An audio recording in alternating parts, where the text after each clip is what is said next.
Hello everyone, my dear viewers, welcome back. So अगले video में आज जो नेक्स्ट टॉपिक हम स्टार्ट करने जा रहे हैं वो है सिनोनिम्स एंड एंटोनिम्स। तो गाइज पहले मैं एक बात आपको बता दूं, ऑलमोस्ट कोई भी एग्ज़ाम, अगर मैं सारे एग्ज़ाम नहीं कहूँगा लेकिन ऑलमोस्ट मैक्सिमम एग्ज़ाम्स में आपका सिनोनिम्स और एंटोनिम्स का पोर्शन ज़रूर रहता है। फॉर एग्जांपल यहाँ पर मैंने पी और बी ए 220 भी लिखा है। रीज़न बिकॉज जो सिलेबस और पी और बी ए का सिलेबस है उस सिलेबस में भी सिनोनिम्स और एंटोनिम्स इंक्लूडेड है। यानी कि कुल मिला के ये बहुत ही इंपॉर्टेंट पोर्शन है, इसलिए आप बहुत ही ध्यान से पढ़ना। ध्यान से क्यों? आर्टिकल्स हमने पिछला पार्ट किया बिकॉज उसमें रूल्स आपके थे, आपने रूल्स को याद रखा। लेकिन सिनोनिम्स और एंटोनिम्स क्या होता है, कभी कभी अनसीन वर्ड होते हैं जो आपने कभी देखे भी नहीं होते हैं। तो अनसीन वर्ड को हम उसका एंटोनिम या सिनोनिम कैसे ढूंढें, आज हम इस बात पे, उन ट्रेंड्स ट्रिक्स पे बात करने वाले हैं। इसलिए पूरा ध्यान देना, वीडियो को एंड तक देखना। मैं आपको बहुत ही इंपॉर्टेंट चीज़ें प्रोवाइड करने वाला हूँ इस स्पेशल वीडियो में। ठीक है, चलिए हम स्टार्ट करते हैं। डायरेक्टली पहली टिप्स की तरफ हम आते हैं कि क्या है। देखिए क्या है। सो गाइज एक बात मैं अगर आपको बता दूं, कोई भी ऐसा इंसान नहीं है पूरी दुनिया में, ठीक है ना, चाहे वो टीचर हो, स्टूडेंट हो, स्कॉलर हो, कि जिसको पूरे के पूरे वर्ड्स आते हों और उनके सिनोनिम्स आते हों। ठीक है ना। अगर आप फॉर एग्जाम्पल ज़्यादा दूर की ना द हिंदू एडिटोरियल आप उठा दोगे, उसमें से भी जितने वर्ड यूज़ किए होते हैं ऐसा कोई इंसान नहीं जिसको कि हर एक वर्ड उसमें से क्लियर होगा। ठीक है। रीज़न क्या है? क्योंकि जो वर्ड्स है ये बहुत ज़्यादा, लैंग्वेज बहुत डीप है, इसलिए कुछ ट्रिक्स होती है उनको सॉल्व करने की, आज वही हम बात करेंगे। तो पहली चीज़ जो ये चीज़ आपको मैं डिस्कस करने जा रहा हूँ, यूज़ मोनोलिंगुअल डिक्शनरी। ये क्या है? ये एक थोड़ी सी लंबी ट्रिक है। लंबी क्या है? इसको आपको क्या करना होता है, कंटिन्यू इस ट्रिप को यूज़ करना होता है। इस वाली ट्रिक्स को, जो ये वाली ट्रिक है आपकी, इसको आपको रोज़ इस्तेमाल करना है। फॉर एग्जाम्पल क्यों, मैं आपको बताऊंगा। जब आप बात करेंगे monolingual dictionary, monolingual dictionary means one language, यानी कि सिंगल लैंग्वेज में। अगर हम बात करेंगे इंग्लिश टू इंग्लिश, यानी कि वर्ड आपका इंग्लिश में होगा, उसको एक्सप्लेन भी इंग्लिश में ही किया होगा। जैसे दो डिक्शनरीज आपको मैं यहाँ पर क्या कर रहा हूँ, रिकमेंड कर रहा हूँ। मुझे जब कोई भी क्वेश्चन पूछता है कि सर डिक्शनरीज रिकमेंड कीजिए, तो मैं ऑक्सफोर्ड और मैरियम वेबस्टर दोनों रिकमेंड करता हूँ। इसमें क्या है, दोनों आप फ़ोन में रख सकते हैं या कहीं पे रख सकते हैं, क्योंकि ऑक्सफोर्ड आपकी ऑनलाइन है। तो जो मैरियम वेबस्टर, इसका जो ऑफलाइन वाला वर्जन है आप वो डाउनलोड कर दीजिए, क्योंकि जब आपके पास इंटरनेट नहीं होगा तो ऑफलाइन में भी आप इसको चला सकते हैं। इससे फ़ायदा क्या होगा, मोनोलिंगुअल डिक्शनरी आपको एक वर्ड यहाँ पर लिखेंगे, सपोज आपने सिनोनिम लिखा, तो इससे मोनोलिंगुअल से क्या होगा, इससे रिलेटेड और बहुत सारे नीचे वर्ड्स आपको आएंगे सिनोनिम्स। आप क्या करते हैं, जब आपको ये वर्ड थोड़ा टफ लगता है तो आप सिनोनिम्स ढूंढते हैं। तो सिनोनिम्स जब आपकी नज़र जाती है, वहाँ पे बहुत सारे ऑप्शन होते हैं अलग अलग से, जिससे आपको बिल्कुल क्लियर हो जाता है कि इस वाले वर्ड का मतलब क्या होगा। और साथ ही साथ आपको इस वर्ड से रिलेटेड जो 2 4 5 10 सिनोनिम गिवन होते हैं, उसमें से 2 4 आपको याद रह जाते हैं। ये फ़ायदा है। पहली चीज़ आपको क्या है कि आप हमेशा जब भी डिक्शनरी यूज़ करो, बाइलिंगुअल नहीं करना, मोनोलिंगुअल करना, इंग्लिश टू इंग्लिश। ये मेरी पहली रिकमेंडेशन और पहली टिप है ये। ठीक है ना। जो भी क्वेश्चन बच्चे करते हैं बहुत सारे कमेंट्स में भी कि सर हम इंग्लिश को कैसे स्ट्रॉन्ग करें, तो अगर आपको इंग्लिश को स्ट्रॉन्ग करना है, सिनोनिम एंटोनिम को मजबूत करना है, तो पहली चीज़ आप क्या कि हमेशा डिक्शनरी जो यूज़ करेंगे वो मोनोलिंगुअल। ये थोड़ा लंबा प्रोसेस वाली टिप है। आगे हम शॉर्ट टिप्स में भी बात करें जो आपको एग्जाम में डायरेक्टली अप्लाई करेंगे, उन पर भी हम बात करेंगे। राइट। नेक्स्ट है, ये भी थोड़ा ज़रा लंबा सा है प्रोसेस। वो कैसे? अब क्या करेंगे आप न्यूज़पेपर रीडिंग करेंगे, है ना। अक्सर जो आर्टिकल्स होते हैं उनमें से कुछ ऐसे वर्ड्स यूज़ होते हैं, तो उसी के रिलेटेड कुछ वैसे ही वर्ड्स आपके एग्जाम में अक्सर पूछे जाते हैं। ठीक। मैंने सबसे टॉप पे द हिंदू लिखा है। ये द हिंदू हर एक के लिए नहीं है यहाँ पे। रीज़न क्या है? क्योंकि जो द हिंदू है, सपोज अगर आपकी इंग्लिश बहुत वीक है, ठीक है ना, आप क्या करना चाहते हैं, अपनी इंग्लिश को इम्प्रूव करना चाहते हैं, डेवलप करना चाहते हैं, तो डायरेक्ट आप द हिंदू पे नहीं जाना। ठीक है ना। पहले आप क्या कर सकते हैं, डेली एक्सरसाइज से शुरुआत कर सकते हैं। या फिर आप द कश्मीर टाइम्स कर सकते हैं, यानी कि कोई भी लोकल या स्टेट लेवल का कोई भी जो आपका इंग्लिश न्यूज़पेपर है आप वहाँ से स्टार्ट करिए। लेकिन अगर आपको लगता है कि वो न्यूज़पेपर आप डेली एक्सेलसाइज द टाइम्स में आप आराम से पढ़ लेते हैं, ये थोड़ा मॉडरेट लेवल का है, मीडियम लेवल का, तो आपको लगता है कि आपको क्या कि एकदम थोड़ा हाई लेवल का आपको न्यूज़पेपर पढ़ना चाहिए, तो आप क्या करिए, द हिंदू न्यूज़पेपर जो है आपका है, मैं आपको रिकमेंड करता हूँ, जो एडिटोरियल है आप यहाँ पे पढ़ सकते हैं, ठीक है ना। आप इसको क्या करिए, यहाँ पर पढ़िए, इससे क्या होगा, बहुत सारे फ़ायदे। एक तो आपको सिनोनिम इंटोनिम्स आपको बहुत क्लियर हो जाएंगे, ठीक है ना।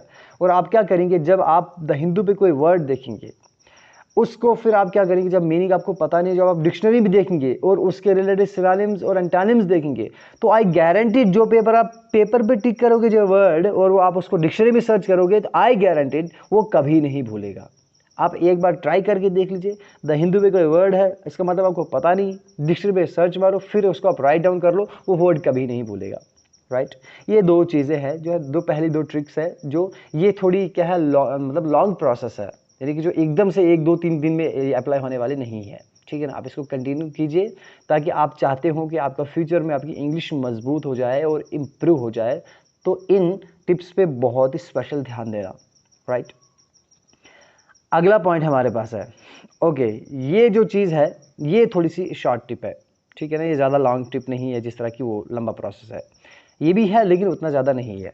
लेकिन यहाँ से एग्जाम पॉइंट ऑफ व्यू से यहाँ से आपकी टिप्स एकदम स्पेशल है, आपकी शुरू हो जाती है, जो बहुत ही इंपॉर्टेंट है, राइट।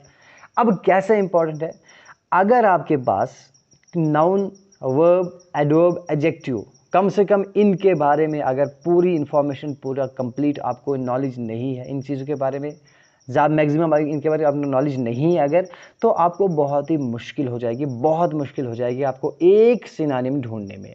वो कैसे है मैं आपको साथ साथ बता चलाऊँगा। पहले मैं आपको बताऊँगा कि वो कैसे मुश्किल हो जाएगी अगर आपको पता नहीं है।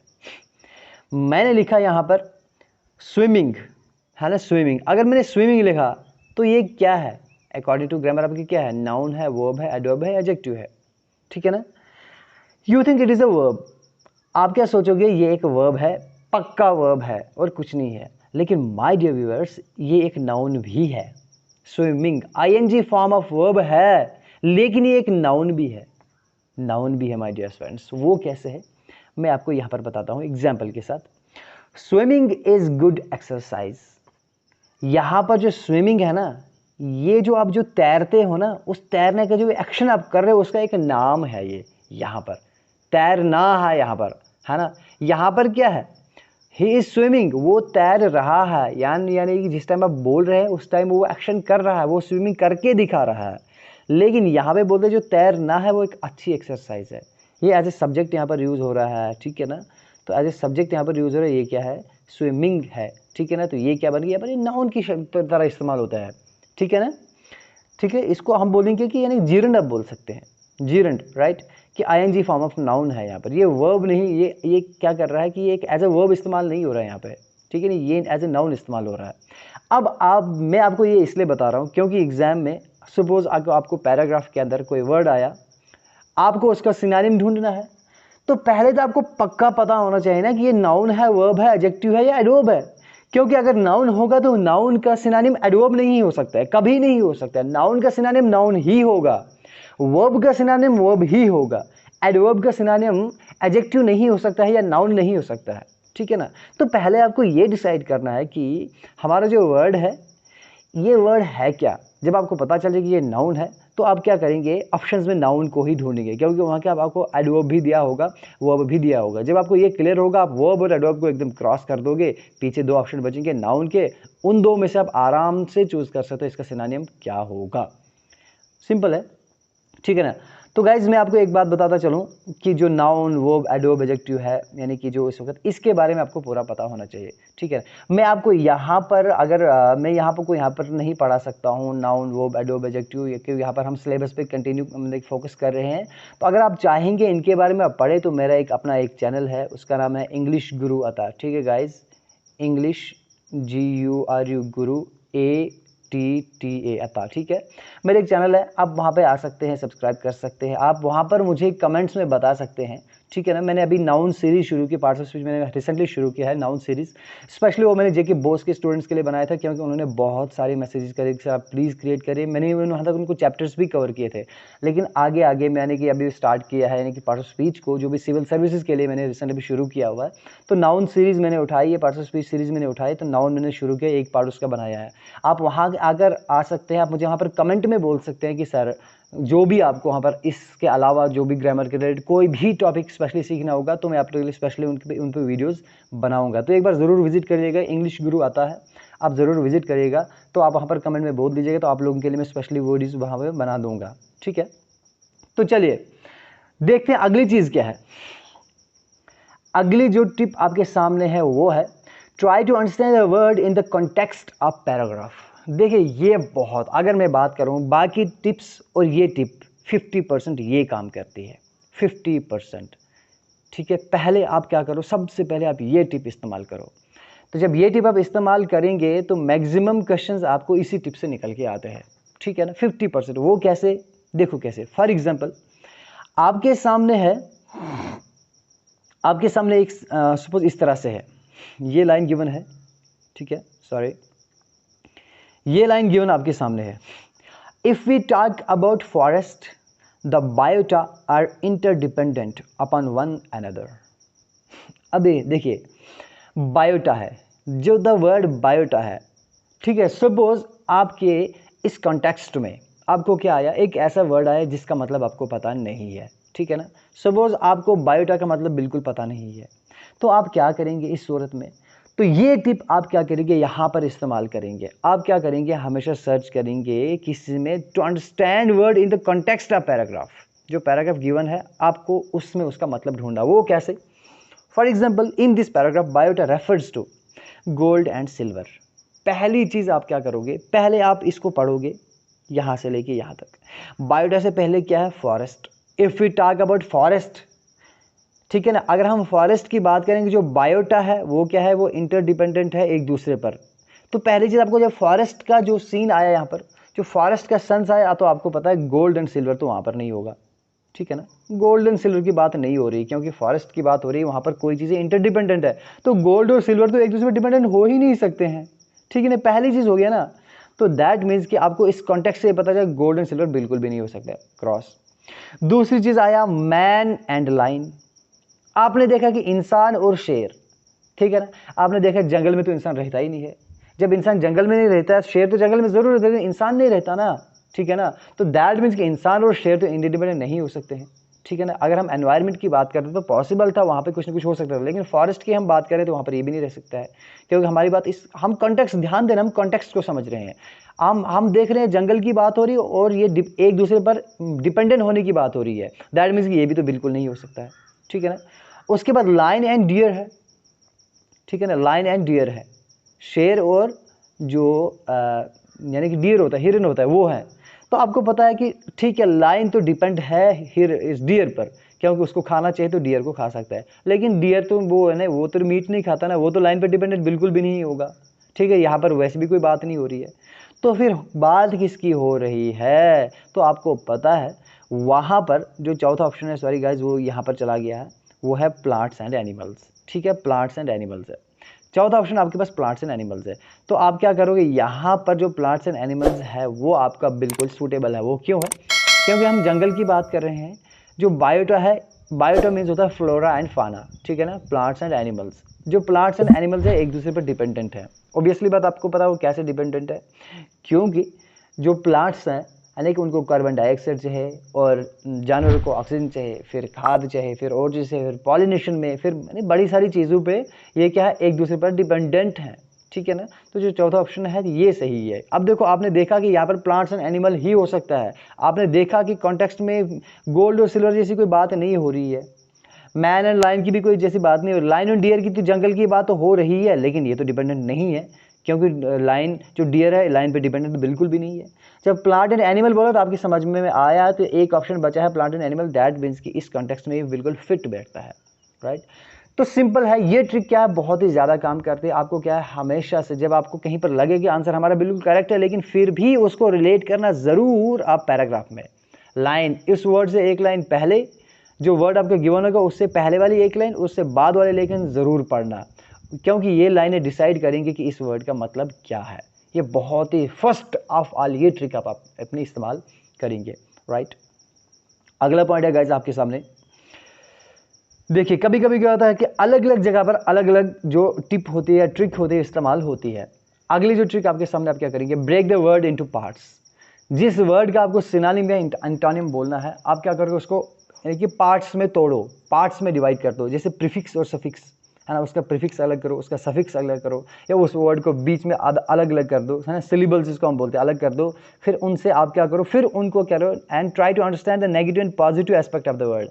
फिर आप देखो कि यहाँ पर जो ये दो वर्ड से मिला हुआ जो वर्ड है, ये दो वर्ड से बना, दो पार्ट्स से बना है। फिर उन पार्ट्स का अलग अलग मतलब निकालने की कोशिश करो।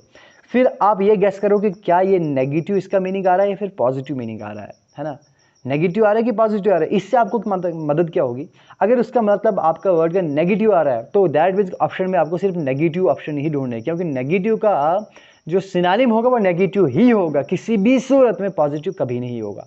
और अगर पॉजिटिव उसका सेंस आ रहा है, दैट मीन्स कि आपको जो ऑप्शन में वर्ड ढूंढना है आपको पॉजिटिव ही ढूंढना है, क्योंकि आपको अक्सर जब पॉजिटिव वर्ड ढूंढना होगा, कई बार आपको एक दो वर्ड नेगेटिव भी दिए जाते हैं। आप क्या करोगे, जब नेगेटिव ऑप्शन कोई भी नेगेटिव मीनिंग जो सेंस आ रहा है उसको एकदम आप एलिमिनेट कर दो। आप क्या करोगे, पॉजिटिव को सर्च करने की कोशिश करोगे। फॉर एग्जाम्पल कैसे, लॉलेस है, यहाँ पर जो लॉ वर्ड है इसका मतलब क्या है, देखो मैं इसको ब्रेक कर रहा हूँ, लॉ को और लेस को मैं अलग अलग कर रहा हूँ। अलग से अगर हम लॉ का मतलब देखेंगे, इसका मतलब होता है means set of rules to follow, कुछ ऐसे रूल्स हो गए, सेट ऑफ रूल्स होते हैं जिनको हमें फॉलो करना है। और लेस का मतलब क्या होता है, मीन्स लैक ऑफ समथिंग, है ना, किसी चीज़ की कमी होना, कम होना। ये दो चीज़ें अलग मैंने अलग अलग देखा, दैट मीन्स अगर इनको मैं क्या करूँगा, मिलाऊंगा, वो क्या बन जाएगा, यानी कि जो लॉ और लेस, यानी कि एक ऐसा इंसान जिसके अंदर लॉ लेस है, यानी कि कानून की कमी है, यानी कि वो कानून को नहीं मानता है, ठीक है ना, कानून का फॉलोवर नहीं है, लॉ को फॉलो करने वाला नहीं है, वो लॉ तोड़ने वाला है, लॉलेस पर्सन, है ना। तो दैट मीन्स कि यहाँ पर जो मुझे आ रहा है नेगेटिव सेंस आ रहा है, क्या आ रहा है, नेगेटिव सेंस आ रहा है ना, ठीक है। तो नेगेटिव सेंस आ रहा है, मुझे क्या करना है, जब मेरे पास ऑप्शन गिवन होंगे नीचे लॉलेस के जैसे, मैं क्या करूँगा, नेगेटिव वाले जो पहले ऑप्शन क्या करूँगा वो देखूंगा। जो भी पॉजिटिव होगा आपको क्या करना है, पहले उसको क्रॉस कर देना है, क्योंकि वो क्या होगा, वो कभी भी इसका नेगेटिव का पॉजिटिव कभी भी सिनोनिम नहीं होगा, राइट। तो इससे भी क्या होगा, बहुत ही आसानी आपको हो जाती है, आपको क्या हो जाती है, आसानी हो जाती है अपने ऑप्शंस को चूज करने में, right. So guys next point आपके सामने है, देखिए ये जो पॉइंट है ये भी आपको बहुत मैटर करता है। वो कैसे, सिलेक्शन एंड एलिमिनेशन। जो ये जो पॉइंट्स गाइज मैं आपको बता रहा हूँ ना, ये सिर्फ आपके यहीं पर सिनोनिम्स और एंटोनिम्स को चूज करने में ही फायदेमंद नहीं है। आप क्लोज टेस्ट लेंगे, आप रीडिंग कंप्रीहेंशन लेंगे, उसमें भी ये बहुत ज़्यादा काम आने वाले हैं। ऑप्शंस को चूज कैसे करना है बहुत काम आने वाले, बहुत ही यानी कि स्पेशल हैं। सपोज अब देखिए सिलेक्शन और एलिमिनेशन होता क्या है, जब हम क्या करते हैं, हमारे पास 1 2 3 4 ऑप्शन होते हैं। पहली चीज़ हम क्या करते हैं, या तो हम सेलेक्ट करते हैं। सेलेक्ट मीन्स क्या होता है कि आपको इन चारों वर्ड्स का मतलब पूरी तरह अच्छे से पता है, आपको यानी कि कंफर्म है कि कौन सा वर्ड हो सकता है। उस वर्ड में आप क्या करोगे, एक को सिलेक्ट करोगे, बाकी 3 को आप नज़र दौड़ाओगे, ऐसे ही छोड़ दोगे, फिर तो इसको टिक कर दोगे। ये हो गया सिलेक्शन। अगर आपको सिलेक्शन यानी कि आप कर सकते हैं, आपको कंफर्म हो हर जगह पे, सिलेक्शन प्रोसेस आप यूज़ करिए। लेकिन इससे बेटर है एलिमिनेशन। वो कैसे, मैं आपको यहाँ पर समझाता हूँ। फॉर एग्जाम्पल आपके सामने ये थोड़ा सा जो पैराग्राफ टाइप का है, 2-3 लाइनें हैं, देखो कैसे। When she saw a boy abusing his father, after that you can see her spewing venom on all boys of the world. अब देखिए, जब उसने क्या देखा, एक लड़के को देखा वो अपने बाप को गाली दे रहा था, ठीक है। उसके बाद क्या हुआ, यू कैन सी, उसके बाद आप उसको देख सकते हैं। क्या देख सकते हैं, देखो इसका मतलब फिलहाल मैं आपको नहीं बताऊंगा, क्यों, क्योंकि आपको मुझे ऑप्शन में आपको बताऊंगा कैसे ढूंढना है। सो वो इसका मतलब आपको पता नहीं है, तो आपको कैसे हेल्पफुल ये वाली ट्रिक होगी ऑप्शन को ढूंढने में। अब देखिए कैसे, आपको क्या करना है, find out the synonym of the word. आपको इसका सिनोनिम ढूंढना है। देखो guys, find out the synonym of the word. देखो स्पूविंग का आपको सिनोनिम ढूंढना है, ठीक। टू अप्रिशिएट, पहली चीज़ होगा अप्रिशिएट। देखो आपको क्या करना है, आपको करना क्या है, पहली चीज़ मैंने आपको पहले क्या बोला था, आपको कॉन्टेक्स्ट को पढ़ना है, फिर आपको देखना है कि इसका जो सेंस क्या आ रहा है, नेगेटिव आ रहा है या फिर पॉजिटिव आ रहा है। पहले आपने देखा क्या है कि जब उसने क्या देखा, वो अब उसके बाप को गाली दे रहा था। जब गाली देने वाली बात, अच्छी बात कहाँ है, बुरी बात है ना गाइज। जो भी बुरी बात होगी ना, जिसको इंसान सोचे कि अब बुरी बात है, अच्छी बात नहीं है, वो सब के सब नेगेटिव सेंस में आती है। जब नेगेटिव सेंस शुरू हो रहा है तो अप्रिशिएट करना तो पॉजिटिव है ना गाइज, ठीक है कि पॉजिटिव की नहीं है। देखो मैं सिलेक्शन और एलिमिनेशन भी इस्तेमाल यहाँ पर कर रहा हूँ। वो कैसे, आपको क्या करना है, जब आपको लगता है कि आपको डाउट है कि आप इन चारों में से आप सेलेक्ट नहीं कर पा रहे हैं कौन सा है, आपको क्या करना है, जो नहीं आ सकता है पहले उसको ढूंढो, जो नहीं आ सकता है उसको ढूंढो, उसको कट करो, जो पीछे बचेगा वही होगा आंसर। ठीक है, आपने देखा टू अप्रिशिएट है, यहाँ पर जो नेगेटिव बात चल रही है तो पॉजिटिव वर्ड है, दैट मीन्स ये बिल्कुल भी नहीं हो सकता, कट। पीछे आपके 3 बचे। टू ईट खाना, फिर आप देखोगे यहाँ पर खाने वाली कोई तो बात ही नहीं चल रही है ना। अब देखो ये कौन सी ट्रिक इस्तेमाल दोबारा हो रही है यहाँ पे, एक और टिप यहाँ पर इस्तेमाल हो, कौन सी है कि आप कॉन्टेक्स्ट को पढ़ो, ठीक है, पैराग्राफ को पढ़ो और वर्ड को क्या करो, उस पैराग्राफ को पढ़ने के बाद उस कंटेक्स्ट में उसको रिलेट करो। देखो आप क्या कर रहे हो, आपने पैराग्राफ पढ़ा, जो आपको समझ में आइडिया आया, आप क्या इस पैराग्राफ को पढ़ने के बाद इस वर्ड से आपको ये पता लग रहा है खाने वाली कोई चीज़ यहाँ पर नहीं हो रही है ना। आप क्या करें, इसको एलिमिनेट कर रहे हैं। सारी टिप्स देखो, ये सारी टिप्स यहाँ पर कैसे इस्तेमाल हो रही है, नेगेटिव पॉजिटिव इस्तेमाल हो रहा है और वो इन द कंटेक्स्ट वाली भी इस्तेमाल हो रही है। आपने देखा खाने वाली कोई बात ही नहीं हो रही है, तो दैट मीन्स ये भी खत्म। पीछे बचे 2, अब 2 में से आपको आसान है आपको कैसे ढूंढना है, राइट। फिर देखा अगला ऑप्शन है टू टॉक, बात करना। देखिए यहाँ पर ये टू टॉक बात करना हो सकता है, वो कैसे हो सकता है, जब हमने देखा वो क्या कर रहा था कि कोई लड़का अपने बाप को गाली दे रहा था। सपोज अगर कोई एक, यानी कि जब उसने देखा कि एक लड़का अपने बाप को गाली दे रहा था, जाहिर सी बात है अगर आप ही किसी लड़की को देखोगे अपने बाप को गाली देते, मारते पीटते, क्या आप उससे नॉर्मल बात करोगे या सख्ती फील करोगे, या किसी की तरफ आप बोलोगे उसके लिए क्या बोलोगे, नॉर्मली बोलोगे यार उसको मार रहा था, ऐसे तो नहीं बोलोगे ना। आप क्या बोलोगे, कितना बुरा इंसान है जो अपने बाप को ही रेस्पेक्ट नहीं करता है। दैट मीन्स जो आप ऐसे बोलोगे वो बात नहीं हुई, बात मत हुई ना। तो बात तो सिंपल हम बोलेंगे, जैसे मैं इस वक्त बता रहा हूँ आपको, एक कोई चीज़ आप किसी से बाजार में अननोन से मिलते हैं तो कुछ बोलते हो, बात होती है। लेकिन जब आप लड़ते हैं या किसी बुरी चीज़ को देखते हो उसके बारे में बोलेंगे आप, वो होता है टू कंडेम, ठीक है ना। यहां तक आप देखो एलिमिनेट कर दिया, टाक भी नहीं हो सकता है। पीछे जो बचा इसका मतलब आपको पता हो या नहीं हो, जो आखिरी ऑप्शन बचता है वही आपका आंसर होगा। देखिए ये बहुत ज़बरदस्त चीज़ है आप एलिमिनेशन और सिलेक्शन की, ठीक है ना। तो ये चीज़ आप अपनाइए, जहाँ पर जो टिप आपकी इस्तेमाल नहीं हो रही है वहाँ पर आप दूसरी इस्तेमाल करिए, जहाँ पर पहली नहीं वहाँ पे दूसरी, दूसरी नहीं तीसरी, तीसरी नहीं चौथी। तो आई गारंटीड हर टिप में से आपको हर वर्ड में हर जगह कहीं ना कहीं कोई ना कोई टिप आपकी काम आएगी और आपकी सोल्यूशन 100% सॉल्व होने वाली है गाइज, ठीक है। चलिए अगली चीज़ आपकी है, लेट्स अप्लाई द ट्रिक। चलिए थोड़ा सा हम यहाँ पर इस ट्रिक को अप्लाई करते हैं, एक टिप को, है ना, एक टिप को हम अप्लाई करते हैं। फॉर एग्जाम्पल गाइज एनालिसिस है, ये अभी लिया है मैंने, अभी 1 घंटा पहले की न्यूज़ है द हिंदू न्यूज़पेपर से। मैंने एक हेडलाइन पढ़ी, मैं न्यूज़ गाइज पढ़ रहा था तो मैंने हेडलाइन एक पढ़ी तो मैंने वहाँ से इसको उठा लिया अभी अभी। मैंने कहा चले मैं इसको यहीं पर आपको अप्लाई करके देता हूँ। सपोज यहाँ पर है एनालिसिस जो अभी का है, Priyanka Gandhi faces uphill task to receive Congress in Uttar Pradesh. Guys मैं आपको एक बात बताऊं कि जो मैंने आपको कहा था कि पैराग्राफ में ज़रूर इसको रिलेट करना, ज़रूर मतलब ढूंढना उसकी कितनी इंपॉर्टेंस है, ठीक है। अब choose a synonym of the word uphill, uphill का आपको सिनोनिम ढूंढना है, ठीक है ना। अब देखिए अपहिल है यहाँ पर टू क्लिम्ब अप, क्या ये हो सकता है। देखिए अक्सर जो आपके माइंड में सोच रहा होगा हाँ टू क्लिम्ब अप है, यहाँ अप हिल की बात हो रही है, पहाड़ के ऊपर की बात हो रही थी, यहाँ पर टू क्लिम्ब अप हो सकता है। तो मैं आपको एक बात बता चलूँ, ये बिल्कुल भी नहीं हो सकता है। देखिए क्यों नहीं हो सकता है, अब देखिए अगर ये अलग से एक वर्ड आपका अलग होगा ना, अप हिल, डिक्शनरी पे आप देखेंगे वहाँ पर इस किस्म का मतलब ही आपको आएगा। लेकिन गाइज मैं यहाँ पर आपको बता दूँ, यहाँ पर आपको बोला जाएगा कि जो सिनोनिम आपको ढूंढे इस अप हिल का, जो आपको रिलेट करता हो पैराग्राफ में, यहाँ पर जो चढ़ना है अप हिल, यहाँ पर गाइज अगर मैं एक बात आपको बता दूं, यहाँ पर जो है फेस इज अप हिल, यहाँ पर जो ये है ना ये अप हिल टू क्लिम्ब अप यहाँ पर वर्ब है, लेकिन गाइज ये चीज़ वर्ब नहीं है, ठीक है ना। जो ये अप हिल वर्ड यहाँ पर है, यहाँ पर अगर अकेला हम अप हिल लेंगे ये वर्ब तो नहीं है, ठीक है। तो ये अगर ये आपको देखें ये वर्ब है तो ऑब्वियसली बात है वर्ब तो नहीं हो सकता यहाँ पर। टॉलरेट, देखो दूसरी चीज़ टॉलरेट हमारे पास आई, देखो मैं टिप्स यहाँ पर इस्तेमाल कर रहा हूँ। पहले वर्ड में आपने देखा कि यहाँ पर टू क्लिम्ब अप है तो नहीं हो सकता है, ठीक है ना।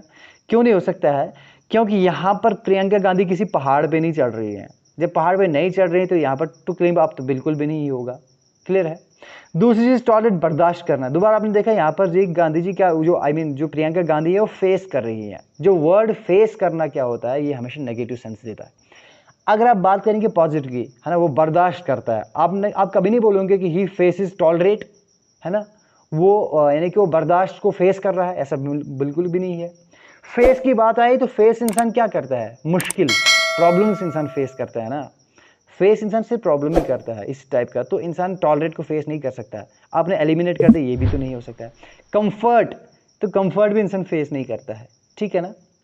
तो इसको क्या करना है, कांग्रेस को रिवाइव करना है। दैट मीन्स कि वो चीज़ क्या है, नेगेटिव सेंस यहाँ पर आ रहा है कि नेगेटिव सेंस, क्योंकि वो कांग्रेस उनकी खत्म हो चुकी है, उसको रिवाइव करना है, दोबारा जिंदा करना है, दोबारा उसको उठाना है। तो वो क्या कर रही है, अपहिल टास्क, यानी कि जितना इंसान पहाड़ पे चढ़ता है ना, तो अपहिल टास्क है ये गाइस, ये फ्रेज है यहाँ पर। इंसान जब पहाड़ पे चढ़ना कितना मुश्किल होता है ना, वैसे बोलते हैं अपहिल टास्क एक पहाड़ के ऊपर चढ़ने जैसा मुश्किल काम, यानी कि एक क्या कर रही है, बहुत ही मुश्किल फील कर रही है। That means sewer problem. अब पीछे जो चौथी चीज़ बची वो सीवर प्रॉब्लम, ये आपके इसका आंसर है, राइट। तो गाइज आप, आई थिंक आपके लिए बहुत ही हेल्पफुल रहा होगा ये, हमने इस पर टिप्स सिर्फ बात की। तो अगले आने वाले वीडियो में हम क्या करेंगे, आपके लिए सिनोनिम्स और एंटोनिम्स के एक ढेर लेकर आएंगे। फिर हम आपको बताएंगे और कुछ ऐसे टिप्स कि आप कैसे आसानी से आप कैसे याद रख सकते हैं सिनोनिम्स और एंटोनिम्स को, जो आपको एग्जाम में आ सकते हैं। और मैं आपको कोशिश करूंगा कि आपको ऐसे वर्ड्स ले आऊँगा, ऐसे सिनोनिम्स लेके आऊँगा जो आपके जो यानी कि जो मोस्ट एक्सपेक्टेड है, आपके जो एग्जाम्स में अक्सर आते रहते हैं, मैं आपके वो अगले लेकर ले आऊँगा, ठीक है। तो गाइज मिलते हैं अगले पार्ट में, ठीक है। हाँ, तो गाइज एक बात मैं आपको और बता दूं कि जो बच्चे आप कमेंट्स करते हैं बहुत सारे कि सर इसका क्या आएगा, उसका क्या आएगा, तो मैं रिप्लाई आपको करूंगा अपनी ही आईडी से, जो मेरा है इंग्लिश गुरु आता, तो मेरा रिप्लाई आपको उसी आईडी से आएगा, ठीक है ना। तो मैं आपको वहां से रिप्लाई कर दिया करूंगा कि कोई क्वेश्चन अगर आपके कमेंट में होगा।